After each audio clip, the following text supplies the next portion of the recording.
Welcome. It's Pastor David with my weekly Thursday update. It's great to be with you and super awesome to be with Micah Boshears. It's just amazing part of our staff team who's doing incredible work to connect with us and help us understand what's going on. Micah, welcome. Hi, thank you for having me. I'm glad to be back. Always a privilege, and grateful, truly, Micah, grateful for your participation on the team, and you're just such an active participant and help steering us and helping us grow and be better and more effective at sharing all the great things that are happening at First Church. So thank you. Thank you. It's been a blessing.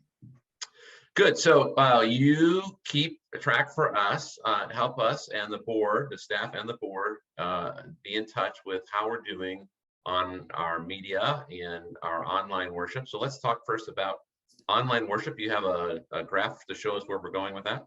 Yeah, let me go ahead and share screen real quick so you can see what we're looking at. Okay, so this shows us our online worship for 2022 so far. So over here in the first chart, you'll see our average weekly view. So in January, we started off strong with 443 views. That was across both services, and stayed really steady going through April. And we expect to see, as people come back and feel comfortable coming back on campus, we expect to see a slight decrease, but it's really positive to see that this number has remained constant through this year. And then over here, that's really interesting because as we've, moving past the pandemic, as we've experienced, I don't know if we're completely through with it, but as we've kind of moved out and emerged, we were expecting the number to drop more and the number to go up, but actually we're still slightly more online than we are in person, which is interesting to me, right? It's about 50-50 or maybe slightly more online, which means that we're still finding an audience and people are still watching and checking us out online. And it's really very even between the two services. So contemporary, our year-to-date average per service is around 170, and the year-to-date average and traditional is around 190. So a little bit more, but they're very even across the two services as far as views go. But we will see, this shows us, so our live stream peak views, we see that they're lower, and this is the actual people that are watching on Sunday morning. Now, this tells us that people are coming back and watching at their convenience throughout the week, right? Maybe even Sunday night. So maybe the audience isn't right there on Sunday morning for a variety of reasons, but that's what that graph shows us. So when I watch my sermons 72 times, that adds into the overall mix? Is that what Absolutely. Okay. Absolutely. Well, we do track that. So we look at the click rate and how many people click in and out. And we see that people click on the service about 1.5 times. So, that brings down the average a little bit. However, we are looking at our check-in to see how many people per device are actually watching together. Right. So your family of 5 or your family of 2. So that number kind of brings up the average. So it really balances each other out when you think of those two variables. So what you're saying is beyond having kind of 50-50, those worshiping virtually and those worshiping in person, you're having 30, 40, 50 people watch at the same time, but then we're adding 150 more people that will watch it throughout the week. Is that what I'm getting? That's correct. Yes, you are correct. Per service.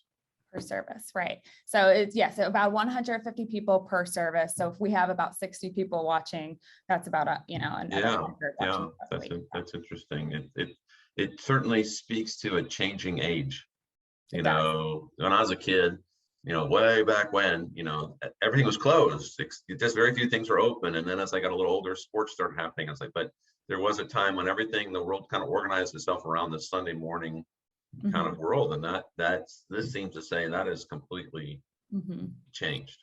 Absolutely. And I think we were moving toward the digital era regardless, or we were already in it, but then the pandemic catapulted us even further than we could have dreamt of. So and then this last chart really focuses on Holy Week. So we know that that's a very busy time in our church family, and these numbers break up that. So overall, if we're just looking at Easter, the total views was 490 views for those two services.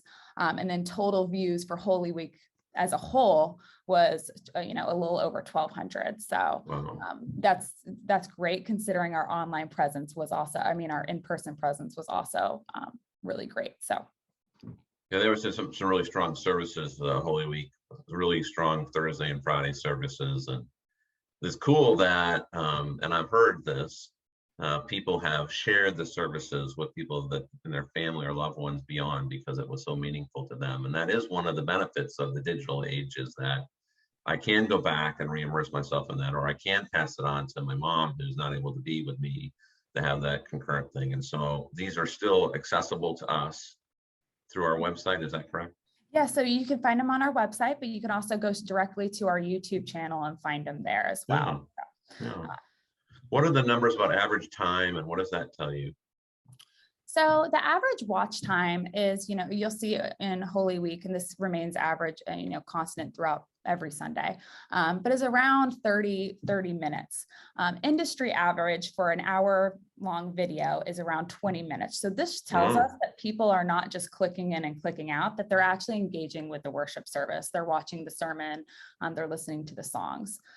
So that's what that tells us. So that what average means, if someone got on and watched for 10 minutes and got off, that balances somebody go on for 60 minutes and kind of breaks it down. Exactly. Together. Or if someone was only on for 1 minute and then they jumped off, that factors into it as well.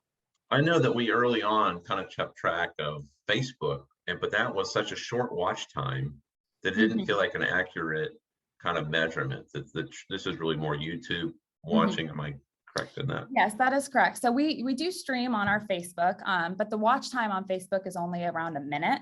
So that shows us that people are seeing it, but not really, it's showing up in their news feed, but not really engaging on that. Scrolls across on the feed. Yeah. Exactly. But it is good to have on that platform because it captures a new audience. So maybe someone that hasn't seen us, that service can grab their attention. Well, I'm really appreciative that you keep digging into this and providing with this, because it really indicates that we have some thinking to do about who we're going to be as the body of Christ and how we share the message of Christ in our world. That this is not a temporary thing, that this is something that is ongoing. And of course, I've heard regularly now in the last 2 years or more, people who come to visit, and we have visitors every week. I watched you online first, and that seems to be kind of the safe way to check things out. I sat in a conversation with somebody that we're talking to about working on the staff team, and we watched all of the stuff you do online first. It's a place where we can be transparent, and people can know exactly what they're dealing with because it's on video camera. And so it's an important tool for us to be present in the community, to be present actually beyond the community, because we have people actually watching from across the country, and something that we'll continue because of that. And also as a service, not just the people outside the church. Obviously, there's people inside the church that are using this for the worship. And of course, we know that being online digitally does not provide everything that you get when you're in person. It's very difficult to be in, like we're in the sermon series about forgiving one another and bearing with one another, loving one another. I can't really practice that when I'm by myself watching on a computer. And so, the whole point of baptism or communion, the sacraments, are things to be done together and have strength in doing them together. It's hard to do that digitally. And so there's always a need and a push towards in-person worship as something that's greater. But there are those that can't, those that are homebound, or those that are caught traveling, or different pieces. So there's always going to be a place for this. Right. And I think what's interesting, as I was mentioning to you before, is that more and more I'm hearing of large churches moving towards digital pastors that are working on spiritual formation beyond being in proximity. How do I work on helping people grow into the likeness of Christ digitally? And what does that look like? And how do we form community that way? And that is really fuzzy. That is still, because proximity is so important, but it's something we have to talk about and think about and continue to unpack as we move into this new way of being. So I appreciate the chance to kind of share that and a chance to point onto that. So past this report, Micah, tell us, you have a team, you have another home ministry wing that does a lot of different pieces. We had just a tremendous, beautiful newsletter that just came out quarterly, and the website's under construction and different pieces. You have a team. What are some of the things your team is working on right now? Yeah, so, our team meets monthly, of course, and we've been looking at, ways that we can better support our ministries. We've received feedback in the past that we need help communicating our specific event or initiative. So we've been looking at creating policies and guidelines, best practices for ministries to use on their various platforms. So whether it be, Right. Social media or, email newsletters, and then giving them the resources to do that. Another thing we've been looking at is our church database, and figuring out how can we use this platform to communicate better with our family and see, is it the best resource for us, or is there other things that we can be doing? For example, texting. We know that especially the younger generation loves to text, and that's one of the only platforms that they'll use to communicate. So how are we leveraging that to better reach our audience? Yeah, as a parent of teenagers, that they do not read emails. Email is taboo. It's all text. And when I work with the youth group and then with our youth group, they're all text. It's all text. And so I think having different platforms like that helps us be more intergenerational. That every kind of generation has their own kind of platform they motivate to. My children would never be on Facebook, but they are on Instagram. So it's each to each. So what are some of the platforms that we're on social media wise, and why are we on different ones? Right. So right now we're on 3 as a church, family. We're on 3 platforms. So we're on Facebook, Instagram, and Twitter. Facebook is really used for, promotion of events. We do share some stories. So you'll see blog posts or devotions, or even this video shared on that platform. But then Instagram, it's kind of more for, sharing the life and the stories. While you will see promotions, we do try to share, stories and pictures of events that have already happened. Right. Because it's, Instagram is more generally more photos. So we try to less text, less space to put that. Exactly. Yeah, that's tremendous. Now you also involved in helping some of our young professionals get together every so often. That's been kind of fun to gather. And so you're working with your team, and you're also working with another group in the church. And there's a good group of 20, 30s professionals. So thank you for that. Well, thank you.